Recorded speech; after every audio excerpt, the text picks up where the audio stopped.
One day, Jake and his friends decided to explore an abandoned island. They liked broken, forgotten places. The boatkeeper at the shore begged them not to go. Strange things happened there, he warned. People never returned the same. But the boys only laughed and took the old rusty boat across the dark ocean. The island was silent. The air felt heavy. The trees stood like frozen shadows. They took a break and then started hiking. There were no trails, no paths. The island was wild, covered with thick forest and sharp mountains. They climbed higher and higher, losing track of time. As the sky turned dark, they decided to return to their tents. While walking back, Jake noticed something near the bushes. The ground beneath his feet was soft and wet, almost like it was breathing. He stepped carefully. He didn't want to slip, but something made him stop. A sound. No, a voice inside his head. "Run! Run! Run now!" The voice was his own, but older, weaker, desperate. He froze. The words weren't just thoughts, they were memories. His future self was screaming at him, telling him to leave, to run as fast as he could. Jake stood there, heart hammering. He could see it, his future self, trapped, rotting, fading into the island, his skin turning to bark, his veins twisting into roots, his mouth open in a silent scream. A cold shiver ran down his spine. He turned to the path, but something felt wrong. He had been walking for 20 minutes, yet he was still in the same place. The trees were the same. The rocks were the same. Then he heard it. "Chucky!" A voice, deep, old, crawling into his ears like a whisper from the grave. "Come here, Jake. I will give you whatever you want." Jake's breath caught in his throat. He turned and ran, but his legs felt heavy.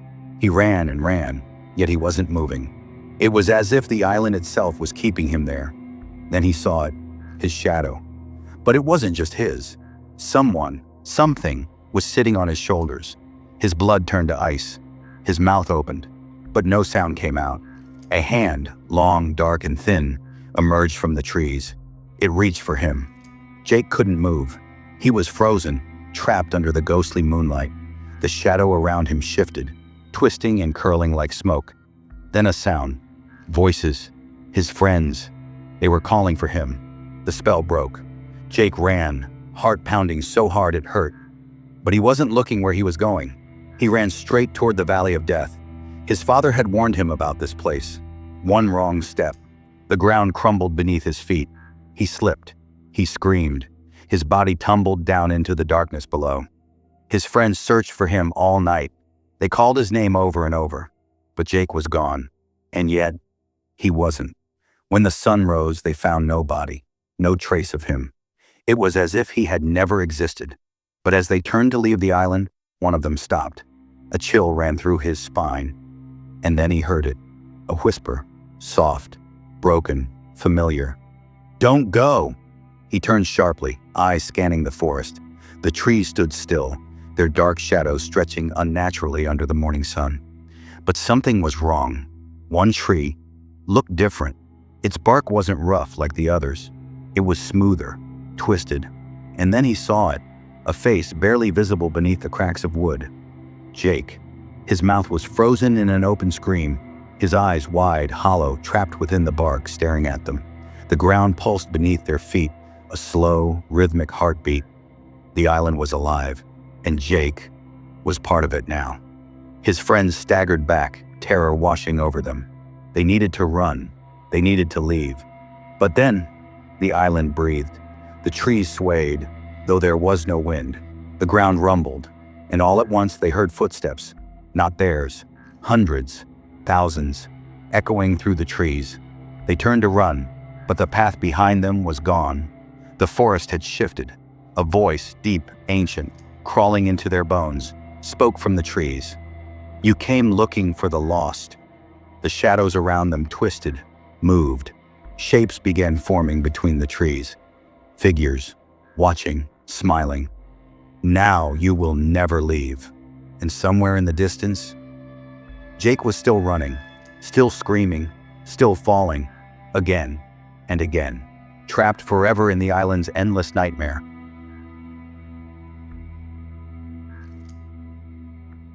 Lena and her two 5-year-old sons arrived at an isolated island, hoping for a peaceful getaway.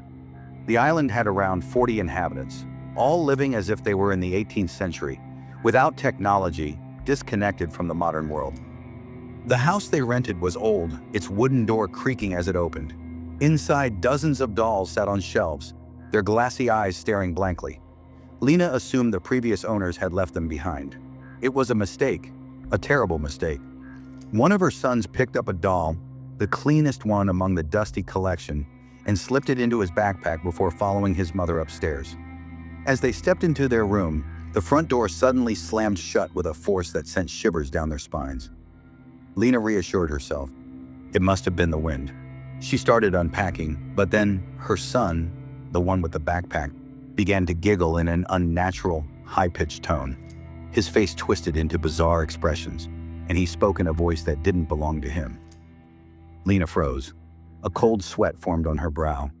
Then as soon as she removed his backpack, he fell silent. Normal again. Something was wrong with that doll. Trying to shake off the unease, they sat down for dinner. But as they ate, strange noises echoed from upstairs. Children laughing, tiny feet running across the wooden floor. Lena's hands trembled. The islanders had warned her that strange things happened here, but she had ignored them. Still, she had no choice but to stay. She told her sons to sit quietly while she fetched firewood from the upper floor. As she climbed the stairs, a terrible realization struck her. She wasn't getting any closer to the top. The steps stretched endlessly, looping in a horrifying spiral. Moments rewound. Whispers echoed. She was trapped. Then suddenly she was at the top. She had no memory of reaching it. Shaken, she grabbed some wood and hurried back down.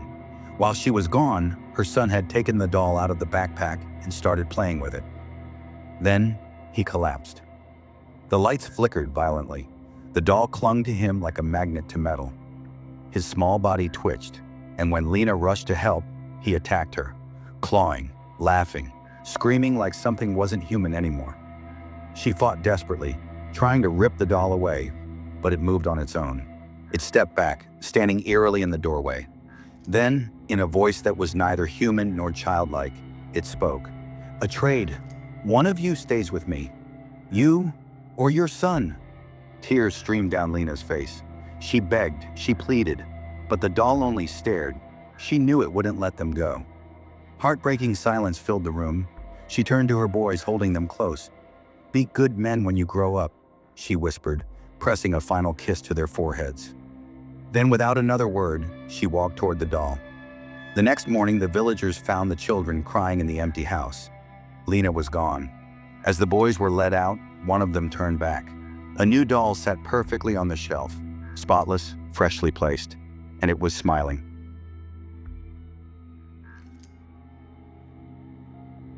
A boat with 3 men got lost in the middle of the ocean. The wind was strong, the rain was heavy, and the waves were wild. They fought to control the boat, but the storm was too strong. Suddenly, they saw an island. They had no choice. They had to go there. They reached the island, cold and tired. The 3 men lay down on the ground and fell asleep. When they woke up, their clothes were wet, but the ground was completely dry. It was strange. The land was cracked like a desert, as if it had not rained in years. The moon was high in the sky, bright and full. Everything was too quiet. Something felt wrong. They walked deeper into the island to find food.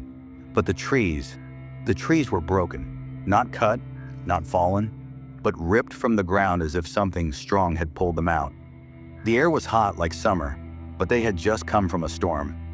One of the men looked at his watch. His hands shook. His watch was upside down. Not flipped, just wrong. Then the ground started shaking. Boom, boom, boom. It was like an earthquake. But this was no normal earthquake. A huge shadow moved in the trees. Then it came out, a giant monster, half tree, half man. Its arms were long and twisted like branches. Its face was ugly with hollow eyes and a mouth that stretched open too wide. Its body groaned like old wood in the wind. It pulled trees out of the ground as it ran toward them. Their hearts almost stopped. They ran as fast as they could. Their legs were weak, but fear pushed them forward. A cave. They rushed inside, gasping for air. The monster followed. Boom! It hit the cave. Crack! The entrance started to break. Then something worse happened. The ground split open, and thousands of ants came crawling out. But these were not normal ants. They were big, black, and had glowing red eyes. Their legs clicked against the stone. Their tiny mouths opened and closed, hungry. The three men were trapped. One of them made a choice. "I'll distract it," he screamed and ran toward the monster. But as he moved closer, something terrifying happened. Time slowed down. His legs felt heavy. His arms barely moved. The monster loomed over him, its long fingers reaching out. The second man lost his mind. He couldn't take it anymore. He screamed and ran straight into the ants. In seconds, they crawled over him, covering him completely. His screams faded. The third man was frozen in fear. His body shook. He stepped back and accidentally hit a stone. His watch slipped from his wrist, fell to the ground and shattered. Flash! A bright light burned his eyes. Suddenly, he was on the boat again. The storm was gone. The sea was calm. His breathing was fast. His heart pounded. He looked around. His friends were there too, gasping for air, their faces pale. Then they turned to the island. It was covered in thick fog. No sound, no movement. But something felt alive, watching, waiting. Had they really escaped, or was the island still calling them back?